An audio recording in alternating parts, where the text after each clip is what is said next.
All right. Good evening, everyone.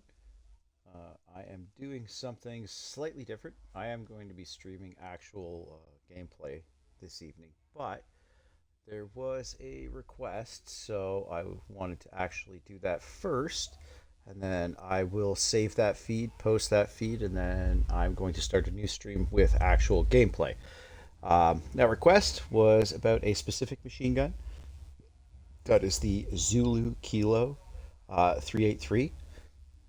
It's actually one of my favorite submachine guns on Normandy. It was ironic to see that request to get a little bit of a review. I don't pretend to be the be all and end all in terms of knowledge, but I can give my feel and my general thoughts about its usefulness and its role in the Normandy map. There is always going to be better weapons. Obviously, the ZK 383 is, you know, midway along in the campaign. I can't remember actually when you unlock it. Let's see here. Because I have this whole thing. Okay, so actually, it's near closer to the end. Sorry, I said midway, and that actually would have been a little inaccurate. You get that at level 26. Then 3 levels later, you get the Beretta M38. And then right at the end, you get this amazing little guy called the MP43. Um, so, anyways, I wanted to do just a quick little pop in. We're gonna swap. I'm not gonna do squads for this. Um, Although I might take one battle in Normandy just to show it in action. But we're gonna hit practice. Practice is a great place just to give. You get a firing range, you get targets to shoot at.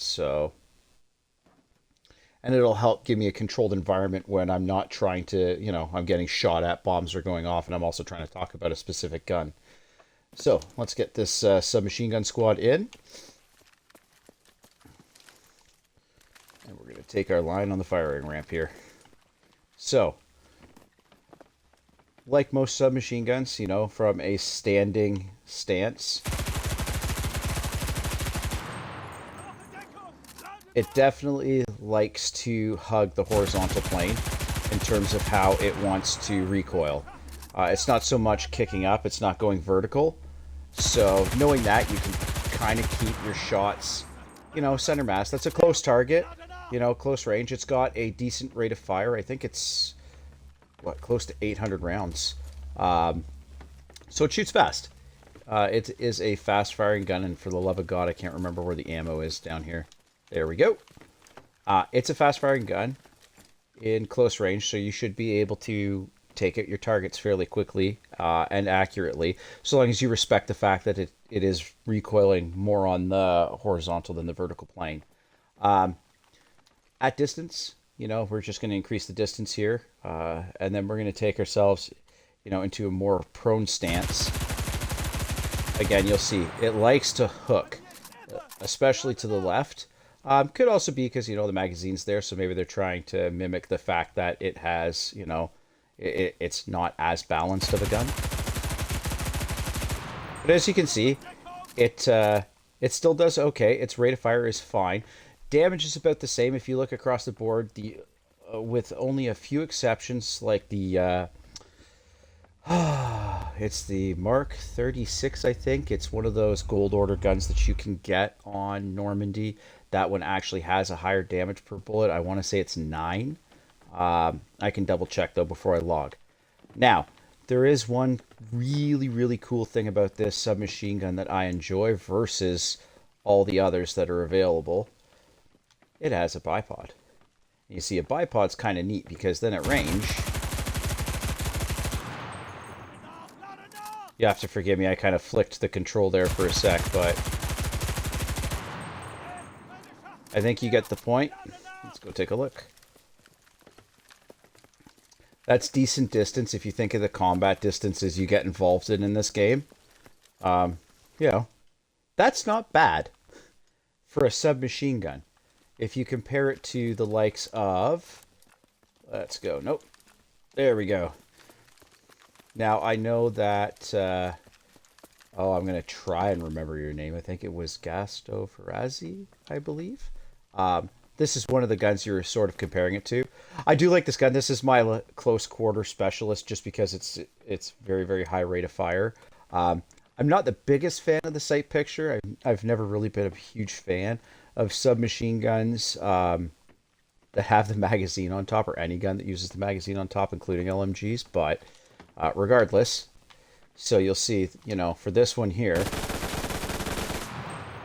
it definitely kind of jumps. It's almost like doing a horizontal figure eight. And that's me. I'm trying to control this thing and reel it in. And then even now at the same distance, yeah, it just jumps everywhere. You can.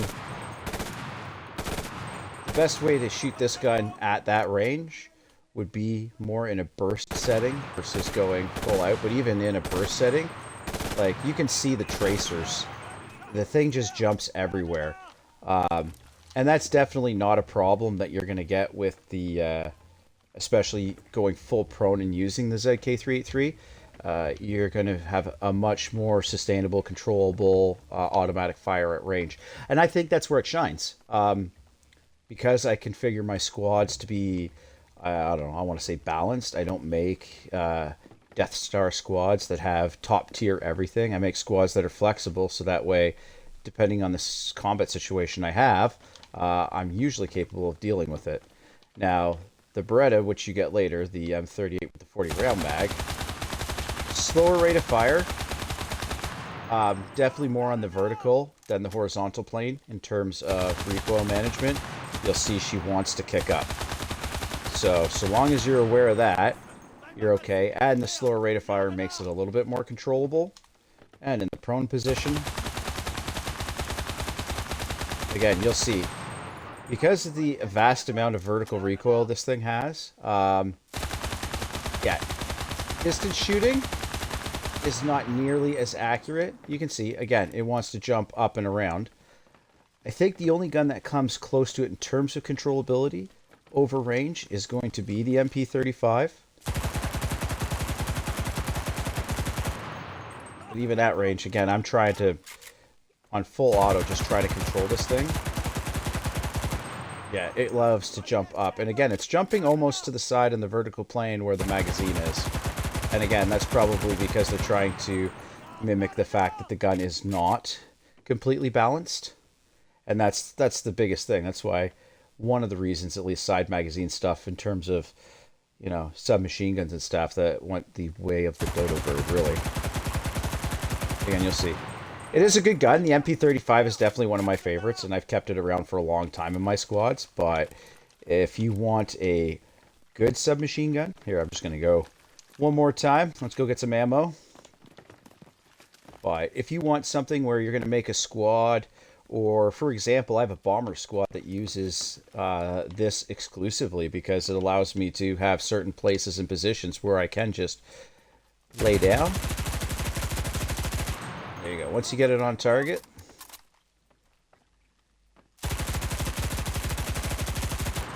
yeah, it is definitely a lot more consistent in terms of its shooting at distance. Let's go take a look. For the sake of 2 bullets that some other guns have 32 in their mags, it's not a big deal. But, you've got a decent grouping there, given that's a submachine gun and I am shooting at range. It ain't perfect, it ain't laser, but it's enough, you know what I mean? To take down a couple of guys running, you're usually okay. So, yeah, I definitely still use it. It's not the dream submachine gun, but in the right situation at range, it'll shine. The other one, the 1918, I prefer when I get close quarter fighting with my troops. You know what I mean? You obviously have used this gun, so you know that. But yeah, I find this gun really works well in those close situations where you got to storm through buildings and what have you. But yeah, the ZK383 is a very, very good submachine gun, and I think, you'll enjoy it once you get it. So yeah, I hope this helped and at least gave you an idea of what's coming up and the, firearm that you're going to get in Normandy. I think you'll like it. It's worked well for me, and I'm sure it'll work well for you too. So I hope you enjoyed. And if there's anything else you guys want to see, feel free to drop me a line. I'm more than glad to make these videos for you. Until next time, see you on the battlefield.